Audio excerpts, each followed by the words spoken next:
తెలంగాణలో రెండో విడత సర్పంచ్ ఎన్నికల పోలింగ్ షురు అయింది. మధ్యాహ్నం 1 గంట వరకు ఓటింగ్ జరగబోతోంది. 93 మండలాల్లో 3,911 మంది సర్పంచులు, 29,917 వార్డుల్లో ఎన్నికలు జరగబోతున్నాయి. ఎన్నికల బరిలో 12,782 మంది సర్పంచ్ అభ్యర్థులు ఉన్నారు. వార్డు సభ్యుల కోసం 71,071 మంది పోటీ చేస్తున్నారు. రెండో విడతలో మొత్తం 57,22,465 మంది ఓటర్లు ఉన్నారు. రాష్ట్ర వ్యాప్తంగా 38,337 పోలింగ్ కేంద్రాలు ఏర్పాటు చేశారు. ఇప్పటికే 415 గ్రామ పంచాయతీ, 8,307 వార్డు పదవులు ఏకగ్రీవం అయ్యాయి. మరో 5 గ్రామాల్లో 108 వార్డుల్లో నామినేషన్లు దాఖలు చేయలేదు అభ్యర్థులు. 2 గ్రామాల్లో 18 వార్డుల్లో ఎన్నికలకు బ్రేక్ పడింది. అనేక కారణాలున్నాయి దీనికి. 3,769 కేంద్రాల్లో పోలింగ్ ప్రక్రియ వెబ్కాస్టింగ్ చేస్తున్నారు. ఓటింగ్ కోసం పోలింగ్ కేంద్రాలకు ఇప్పటికే ఓటర్లు చేరుకుంటున్నట్లుగా తెలుస్తోంది.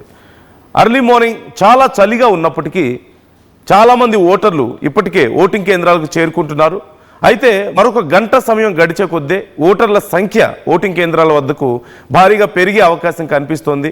చలి ఎక్కువగా ఉంది, మనం చూస్తూనే ఉన్నాం. ఉష్ణోగ్రతలు చాలా తీవ్రంగా పడిపోతున్న నేపథ్యంలో 2 తెలుగు రాష్ట్రాల్లోనూ విపరీతమైన చలి ఉంది.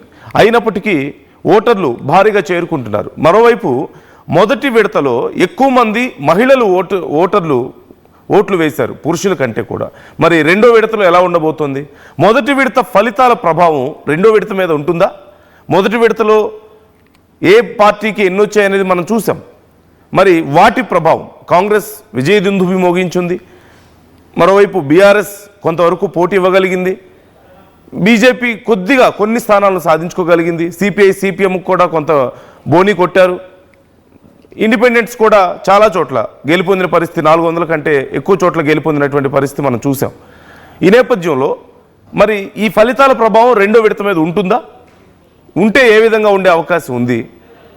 మరోవైపు రెండో విడత మరింత మెజారిటీ మేము సాధించగలుగుతామని ఆయా పార్టీలు ధీమా వ్యక్తం చేస్తున్నాయి మొదటి విడత కంటే కూడా. సో రెండో విడతలో ఏ అంశాలు ప్రభావం చూపించే అవకాశం ఉంది? అన్నిటికంటే ముఖ్యంగా మొదటి విడతలో భారీగా డబ్బు ప్రవాహం జరిగింది, మద్యం జరిగింది. ఇంకా చెప్పాలంటే ఇంటింటికి కొలతలేసి మరీ మద్యాన్ని, చికెన్, మటన్ లాంటివి పంపించినటువంటి పరిస్థితి కనిపించింది ఓటింగ్ ముందు రోజు. మరి ఇప్పుడు పరిస్థితి ఎలా ఉంది? గ్రామాల్లో ఇంత చలిని సైతం లెక్క చేయకుండా ఓట్లు వేయడానికి వస్తున్నటువంటి పరిస్థితి కనిపిస్తోంది. మహిళలు ముఖ్యంగా చిన్న చిన్న గ్రామాల్లో, మారుమూల గ్రామాల్లో సైతం చాలా చైతన్యంతో ముందుకు వస్తున్నారు. ఓటింగ్ పర్సంటేజ్ చాలా బాగా నమోదవుతుంది. అందులోనూ మహిళల పర్సంటేజ్ చాలా ఎక్కువగా ఉండడం అనేది చాలా మంచి పరిణామం. ఇప్పుడు ఈ రెండో విడతలో మోస్ట్లీ చాలా ప్రశాంతంగా జరిగే అవకాశాలే కనిపిస్తున్నాయి. మొదటి విడతలో అక్కడక్కడ కొన్ని గొడవలు చూసాం. ఎన్నికల ఫలితాల తర్వాత కూడా దాడులు చేసుకోవడాన్ని మనం చూసాం. మరోవైపు ఏకగ్రీవాల గందరగోళం నెలకొంది. చాలా చోట్ల ఆయా ప్రాంతాలకి మేము అది చేస్తాం, ఇది చేస్తామని చెప్పి చాలామంది ఏకగ్రీవాలకు పాల్పడ్డారు. ఈ నేపథ్యంలో అసలు ఓటింగ్ సరళి ఎలా ఉంది? ఓటింగ్ మొదలైంది, ఇప్పటికే ఎక్కడెక్కడ ఎలా జరుగుతోంది అనేది మనం తెలుసుకోబోతున్నాం. మా ప్రతినిధి మహేష్ జాయిన్ అవుతున్నారు, గంగారెడ్డి జాయిన్ అవుతున్నారు, చంద్రశేఖర్ కూడా జాయిన్ అవుతున్నారు. ఈ నేపథ్యంలో తెలుసుకుందాం. ముందుగా మహేష్తో మాట్లాడదాం. మహేష్, రైట్, గంగారెడ్డి అలాగే చంద్రశేఖర్ కూడా మనతో అందుబాటులో ఉన్నారు. గంగారెడ్డి, ఎలా జరుగుతుంది ఓటింగ్? ఇప్పటికే మొదలైంది కదా, 7-1 జరగబోతోంది. ఓటర్లు వస్తున్నారా ఈ చలికి?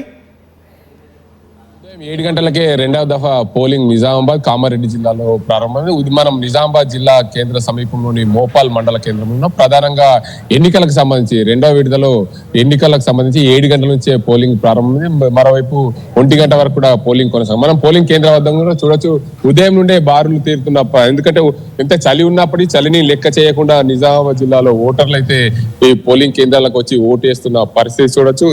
ప్రధానంగా నిజామాబాద్ జిల్లాలో 196 గ్రామ పంచాయతీలకు గాను 38 గ్రామ పంచాయతీలు ఏకగ్రీవమయ్యాయి. 158 గ్రామ పంచాయతీ సర్పంచ్ ఎన్నికలు ఈ రోజు జరగనున్నాయి. మధ్యాహ్నం 1 గంట వరకు పోలింగ్ పూర్తవనుంది. దాంట్లో అభ్యర్థులు అయితే 568 మంది అభ్యర్థులు బరిలో ఉన్నారు. మొత్తంగా వార్డులకు గాను 1760 వార్డులు ఉన్నాయి. అందులో ప్రధానంగా 5 నామినేషన్ దాఖలు కాలేవు. 674 వార్డులు ఏకగ్రీవమైన పరిస్థితులు ఉన్నాయి.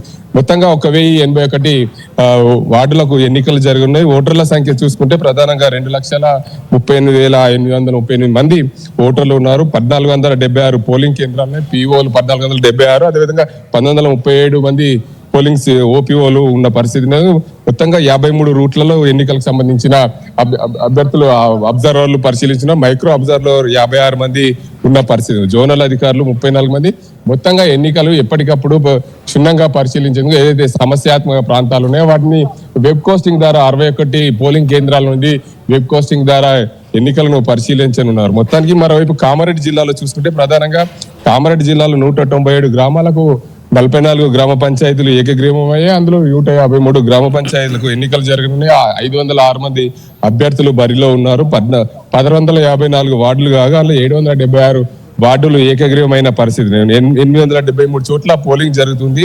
2655 మంది వార్డుల్లో అభ్యర్థులు ఉన్నారు. అక్కడ 2,89,574 మంది ఓటర్లు అవుతున్నారు. ప్రధానంగా ఓటు వేసే మహిళలు అత్యధికంగా గ్రామ పంచాయతీల్లో ప్రధానంగా మహిళా ఓటర్లే ప్రధానంగా ఓటరు నిర్ణయించే అవకాశం ఉంది. ఎందుకంటే మహిళలు అత్యధికంగా ఉన్నారు. మహిళలు ఎవరైతే వారు కమిట్మెంట్ మీద ఎవరికైతే ఓటు వేస్తామంటారో వారు కమిట్మెంట్ మీద ఓటు వేసే అవకాశాలు ఉంటాయి. మహిళా ఓటర్లపైనే ప్రధానంగా అభ్యర్థులు ఆశలు పెట్టుకున్న పరిస్థితులు నెలకొంది. ఎందుకంటే మొదటి విడత జరిగిన పోలింగ్ ను ఈసారి రెండో విడత జరిగే పోలింగ్ కు సరిసమానంగా చూసుకుంటే మహిళా ఓటర్లు అధికంగా ఉండడం వారే అభ్యర్థుల భవిష్యత్తును నిర్ణయించే అవకాశాలు ఉంటాయి. కాబట్టి ఖచ్చితంగా ఉమ్మడి నిజామాబాద్ జిల్లాలో ఏదైతే ఈ రోజు పోలింగ్ జరుగుతుందో 7 గంటల నుంచి 1 గంట వరకు జరిగే పోలింగ్ తర్వాత ఏదైతే అభ్యర్థులకు సంబంధించిన ఓట్ల లెక్కింపు 2 గంటల నుంచి ప్రారంభం కానున్న నేపథ్యంలో అభ్యర్థులందరూ కూడా తమ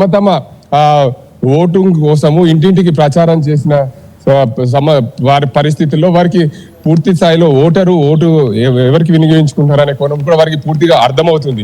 దీనికి అంతకు సంబంధించి మనం పోలింగ్ బూత్ చూస్తున్నాం. అక్కడ ఓటు వేసి వస్తున్న ఓటర్లు ఉన్న పరిస్థితి నెలకొంది. మొత్తంగా నిజామాబాద్ జిల్లాలో ప్రధానంగా అభ్యర్థులందరూ కూడా ఓటర్కు ప్రభావితం చేశారు. ఎందుకంటే అత్యధికంగా మద్యము, చికెన్, మటన్ పంపిణీ చేశారు రాత్రి వరకు, ఈ రోజు ఉదయం వరకు కూడా.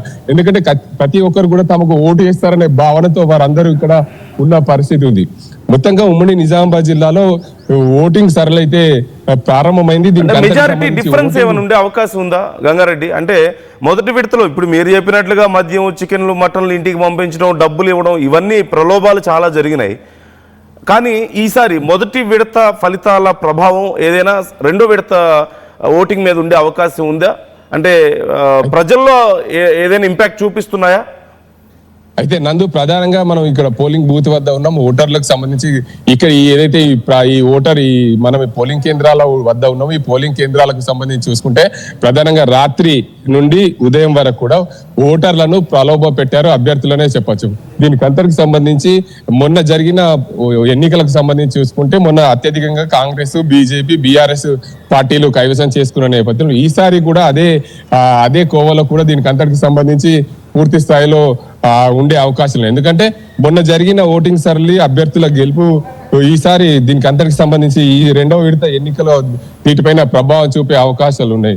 ఎందుకంటే అభ్యర్థుల గెలుపు మీద ఈసారి గతంలో గెలిచిన అభ్యర్థులకు ఏ పార్టీ అయితే సపోర్ట్ చేసిందో ఆ పార్టీ అభ్యర్థులను గెలిపించుకునే దిశగా కూడా గ్రామాల్లో కొంతమంది ప్రజలు ఆలోచించిన పరిస్థితులు ఉన్నాయి. ఎందుకంటే అధికార పార్టీకి ఓటేయాలనే ఉద్దేశం మరికొంతమందికి ఉంటే గతంలో ఉన్న పార్టీలకు కొంతమంది ఓటేయాలని మరికొంతమందికి ఉంటుంది. కాబట్టి ఖచ్చితంగా నిన్న ఏదైతే ఈ నిజామాబాద్ జిల్లాలో అత్యధికంగా రైతాంగం కలిగిన జిల్లా, నిన్న మొక్కజొన్న పంటలకు సంబంధించిన రైతులకు డబ్బులు కూడా ప్రభుత్వం వేసింది. కాబట్టి ఖచ్చితంగా ఓవైపు ప్రజలు ఆలోచిస్తుంటారు, ఇన్ని రోజులు రాని డబ్బులు ఈ రోజు వచ్చినాయంటే కొంత అధికార పక్షం వైపు మొగ్గు చూపే అవకాశం ఉన్నట్లు తెలుస్తుంది. నందు ఏదేమైనప్పటికీ ఓటింగ్ సరళికి మాత్రం ఖచ్చితంగా నిజామాబాద్ జిల్లాలో జరుగుతున్న పోలింగ్ కు సంబంధించి చూసుకుంటే ప్రధానంగా మనం దీనికి అంతటికి సంబంధించి ఏదైతే ఇప్పుడు 7 గంటల నుంచి ప్రారంభమైన పోలింగ్ కి సంబంధించి ఓటర్లు అయితే చలిలోనైనా కూడా ఓటర్లు వస్తున్న పరిస్థితులు నెలకొన్నాయి. ఇటు కామారెడ్డి ఇటు నిజామాబాద్ జిల్లాలో ఖచ్చితంగా ఈ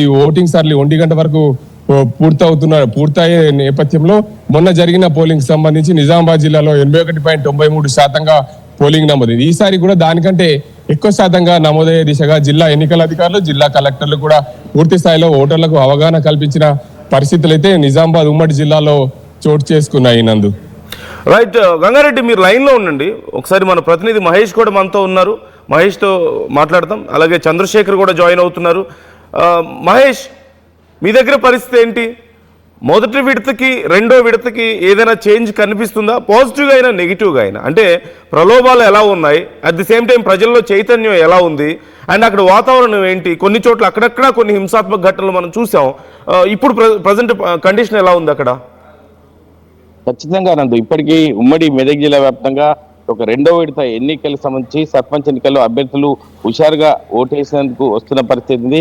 గ్రామీణ ప్రాంతాల్లో ఖచ్చితంగా స్వతంత్ర అభ్యర్థులుగా పోటీ చేస్తారు కాబట్టి ఖచ్చితంగా వారికి అవకాశం ఇవ్వాలని చెప్పి ప్రతి ఒక్కరిని కూడా తీసుకురావడానికి సిద్ధంగా ఉంటారు. ఉమ్మడి మెదక్ జిల్లాలో రెండో విడత పంచాయతీ ఎన్నికలకు సంబంధించి చూసుకున్నట్లయితే రెండో విడత ఉమ్మడి మెదక్ జిల్లాలో 560 గ్రామ పంచాయతీలు గాను 5098 వార్డుల్లో 31 సర్పంచ్ స్థానాలు, 754 వార్డులు ఏకగ్రీవమయ్యాయి. సంగారెడ్డి జిల్లాలోని రెండో విడతలో 10 మండలాల్లోని 243 గ్రామ పంచాయతీలు, 2164 వార్డుల్లో 14 సర్పంచ్ స్థానాలు, 222 వార్డులు ఏకగ్రీవమయ్యాయి. మిగతా 229 సర్పంచ్ స్థానాలకు బరిలో 649 మంది అభ్యర్థులు కూడా ఉన్నారు. మెదక్ జిల్లాలోని 9 మండలాల్లోని 149 గ్రామ పంచాయతీలు, 1290 వార్డుల్లో 7 సర్పంచ్ స్థానాలు, 254 వార్డులు ఏకగ్రీవమయ్యాయి. మిగతా 142 సర్పంచ్ స్థానాలకు బరిలో 541 మంది అభ్యర్థులు ఉన్నారు. సిద్దిపేట జిల్లాలో చూసుకున్నట్టయితే 10 మండలాల్లోని 182 గ్రామ పంచాయతీలు, 1644 వార్డుల్లో 10 సర్పంచ్ స్థానాలు, 278 వార్డులు ఏకగ్రీవమయ్యాయి. మిగతా 172 సర్పంచ్ స్థానాలకు బరిలో 694 మంది అభ్యర్థులు కూడా ఉన్నారు. ఇక్కడ చూసుకుంటే పోటాపోటీగా కూడా ప్రచారాన్ని ముమ్మరం చేసి నిన్నటి వరకు కూడా చెప్తున్న పరిస్థితి. అభ్యర్థులు హుషారుగా వెళ్ళిన పరిస్థితి. ఇప్పటికైతే ఓటేసడానికి అందరూ ఉదయం 7 గంటల నుంచే మనం దుబ్బాక నియోజకవర్గంలో దుబ్బాక మండలం పెద్దగుండవెల్లి గ్రామంలో ప్రస్తుతం ఉన్నాం. అంటే ఇక్కడ చూస్తుంటే అందరూ హుషారుగా వచ్చి ఓటేస్తున్నారు. ఎటువంటి ప్రలోభాలకు లొంగకుండా ఖచ్చితంగా మేము ఓటు హక్కును వినియోగించుకోవాలని చెప్పి ప్రధానంగా ఓటర్లు హుషారుగా వస్తున్న పరిస్థితి. మనం చూసుకున్నట్టయితే ఇటు అధికార పార్టీ కాంగ్రెస్ ఉన్నది, అదేవిధంగా ప్రతిపక్షంగా బీఆర్ఎస్ పార్టీ, ఇటు బీజేపీ పార్టీలు ఉన్నాయి కాబట్టి ఖచ్చితంగా రెండు అంటే నియోజకవర్గాల్లో ఎమ్మెల్యే ఎక్కడైతే ఉంటారో వారికి సమానంగా వస్తున్న పరిస్థితి ఉంది. అంటే మిగతా నియోజకవర్గాల్లో కాంగ్రెస్ పార్టీ ఉంటే అక్కడ కాంగ్రెస్ బలం పుంజుకుందని చెప్పుకోవచ్చు. బీఆర్ఎస్ ఉన్న ఏరియాలలో బీఆర్ఎస్ పార్టీ కూడా పుంజుకుంది. ఎందుకంటే ఇక్కడ ఎటువంటి ప్రలోభాలకు చెందకుండా ఖచ్చితంగా ఓటరు ఖచ్చితంగా నా ఓటు హక్కును వినియోగించుకోవాలని ఉద్దేశం కొద్దీ ఖచ్చితంగా ఉపయోగించుకుంటున్నారు. ఎందుకంటే ప్రతి ఒక్క అభ్యర్థి కూడా ఇంటింటికి ప్రతిరోజు తిరిగిన పరిస్థితి ఉంది.